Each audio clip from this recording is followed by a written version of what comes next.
Hi boys and girls, it's Miss Miller here, and today we are going to do a new experiment. Now on our video that we watched last time, we used the lemon, the baking soda, the food coloring, and the soap to make the lemon explode and had a really fizzy reaction. Now we are going to do the same experiment using these same materials, the baking soda, the food coloring, and the dish soap. But instead of just doing it on a lemon, we're going to do it on a lemon, a grapefruit, and an orange. Now the reason I picked a grapefruit and an orange instead of, let's say, an apple, is because these two are citrus fruits.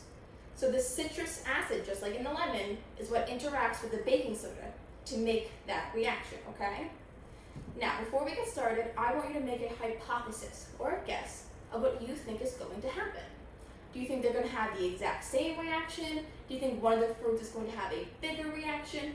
Whatever you think is going to happen, I want you to lock your hypothesis in your mind, okay? And keep that in the back of your head for while you're watching.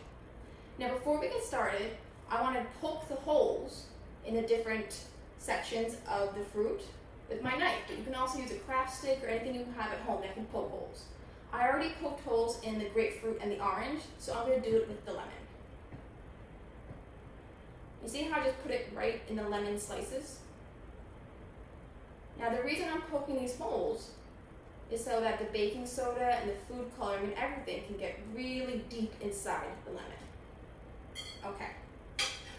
Now that I have those holes poked, I want to use my food coloring, and I'm going to put a couple dots of food coloring over my fruit. Now I'm going to use a different color for each fruit, just so we can kind of see the reaction a bit better. So I'm going to use red for my lemon. I'm just kind of putting this all around the lemon and smooshing it in. Okay. Then I will use green for my grapefruit.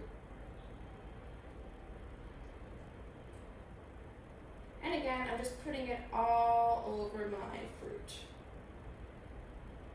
and kind of pushing it in a little bit. Okay? And then I'll use blue for my orange.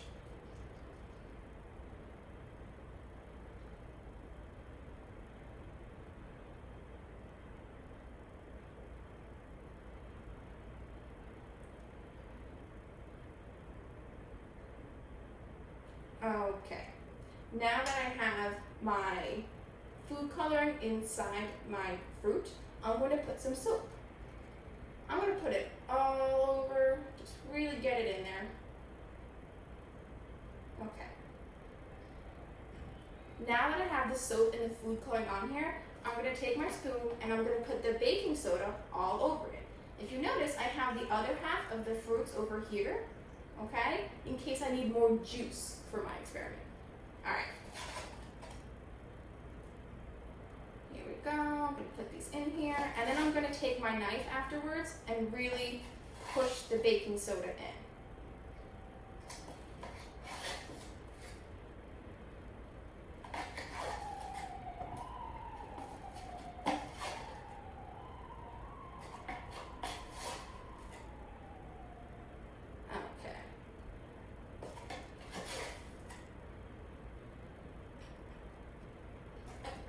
I see my lemon is already starting to have a reaction. Let me see what happens if I push these pieces in. I see it starting to bubble. Yep, here we go. As I push the pieces in, there we go. We just needed a little extra help.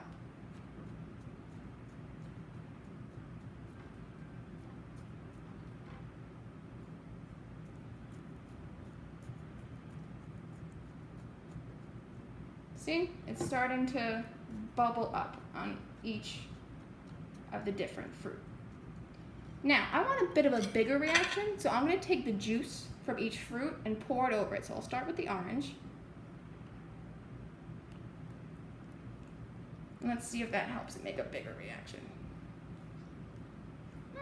Not really, it just kind of runs a bit. I'll try the grapefruit.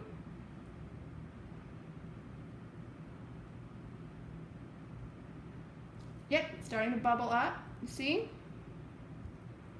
And finally, we'll put the lemon on.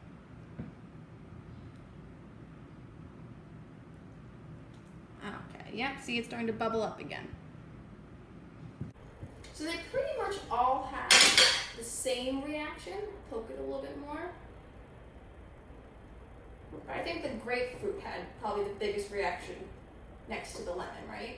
Now you can try this experiment at home and see if you get the same results as I did, that they all still bubble up, but the lemon seems to have the biggest reaction with the grapefruit coming in second, okay? Once you've done the experiment at your house, you can post pictures or videos on our Google Classroom. I can't wait to see it. Bye, boys and girls.